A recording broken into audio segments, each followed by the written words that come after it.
পবিত্র ঈদে মিলাদুন্নবী সাল্লাল্লাহু তাআলা আলাইহি ওয়াসাল্লাম উদযাপন উপলক্ষে চট্টগ্রামে আঞ্জুমানে রহমানিয়া আহমদিয়া সুন্নিয়া ট্রাস্টের ব্যবস্থাপনায় ৫৩তম পবিত্র জশ্নে জুলুস অনুষ্ঠিত হয়েছে। সোমবার সকাল ১০টায় জামিয়া আহমদিয়া সুন্নিয়া আলিয়া মাদ্রাসা সংলগ্ন খানকা থেকে এই জুলুস শুরু হয়। জুলুসের নেতৃত্ব দেন পাকিস্তানের দরবারে আলিয়া সিরিকোটের সাজ্জাদানশীন আওলাদে রসুল আল্লামা সাবের শাহ। এ সময় শাহজাদা কাশেম শাহ উপস্থিত ছিলেন। জুলুসটি বিবিরহাট মুরাদপুর ১৬ শহর ২ নম্বর গেট জিসি হয়ে পুনরায় একই সড়কে জামিয়া আহমদিয়া সুন্নিয়া আলিয়া ময়দানে গিয়ে মিলিত হয়। জুলুস শুরুর পূর্বে পবিত্র ঈদে মিলাদুন্নবী ও জুলুসের প্রয়োজনীয়তা তুলে ধরেন পীর সাবের শাহ।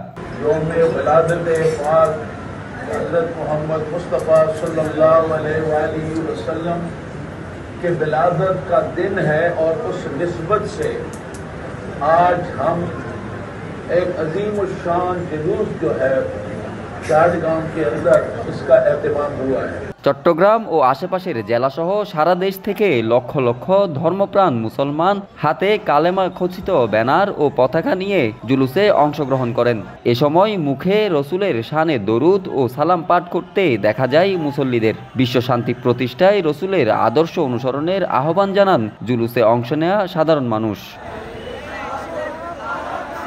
১৯৭৪ সালে চট্টগ্রামের বলোয়ারদিঘির খানকা থেকে সর্বপ্রথম এই জশ্ন জুলুসের প্রবর্তন করেন আল্লামা সৈয়দ মোহাম্মদ তৈয়ব শাহ রহমতুল্লাহ আলাই। তারই ধারাবাহিকতায় এবার ৫৩তম জশ্নে জুলুস অনুষ্ঠিত হল চট্টগ্রামে।